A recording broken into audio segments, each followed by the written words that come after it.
오늘 일본 하야시 외무성 장관이 윤석열 대통령을 만나서 기시다 총리의 친서를 전했습니다. 한일 관계 개선을 더 기다릴 수 없다며 가까운 시일 안에 박진 외교부 장관 후보자를 일본에서 만나 현안을 논의하고 싶다고 밝혔습니다. 일본 연결해서 자세한 내용 알아봅니다. 이경화 특파원. 네, 도쿄입니다. 네, 오늘 오후 윤 대통령을 만난 하야시 장관, 어떤 이야기들을 나눴다고 합니까? 네, 기시다 일본 총리의 특사 자격으로 취임식에 참석한 하야시 장관은 오늘 오후 총리 친서를 윤 대통령에게 전했습니다. 친서 내용은 공개되지 않았는데요. 이 자리에서 하야시 장관은 급변하는 국제 정세 속에 한일 그리고 한미일 간 전략적 연계가 이렇게 필요한 적은 없었다고 밝혔습니다. 그러면서 한일 관계 개선을 더 이상 미룰 수 없다고 말했습니다.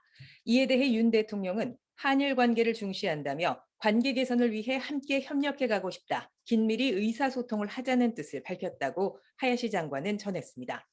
또 박진 외교부 장관 후보자에게 가까운 시일 안에 일본에서 만나 강제동원과 위안부 문제 등 현안 해결을 위한 논의를 이어가자고 했다는 점도 밝혔습니다.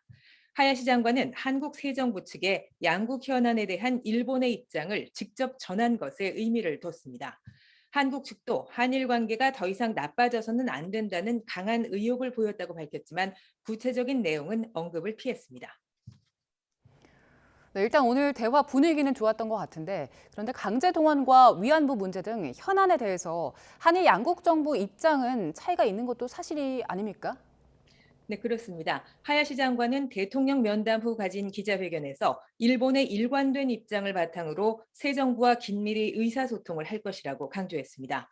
이 일관된 입장이란 1965년 청구권 협정과 2015년 위안부 합의로 강제동원과 위안부 문제 등 양국 현안이 해결됐다는 주장입니다. 이 때문에 일본은 한국 정부가 이 문제를 먼저 풀어야 한다고 강조하고 있습니다. 특히 강제동원 배상 판결에 따라 일본 기업 자산을 현금화하지 않겠다는 보증을 요구하는 상황입니다.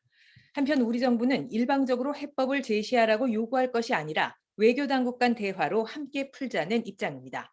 최근 양국 외교국장급 협의도 재개됐고 공식, 비공식 대화가 이어질 것으로 보이는데요.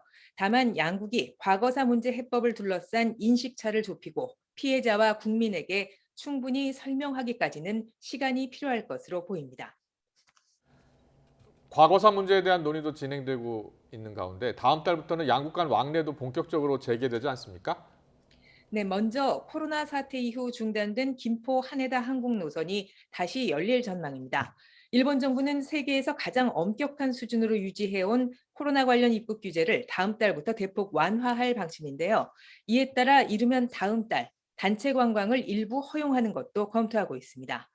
코로나 사태 이전까지 한 해 1,000만 명씩 오가던 한일 간 왕래가 2년 넘게 끊긴 상태였는데요. 양국 정부뿐 아니라 경제와 문화, 학술 등 각 분야 교류가 본격적으로 재개될 것으로 보입니다. 한국 새 정부 출범을 앞두고 실시한 일본 민영방송 네트워크 JNN 여론조사 결과 한일 관계 개선을 기대한다는 응답은 44%, 기대하지 않는다고 답한 사람은 46%였습니다.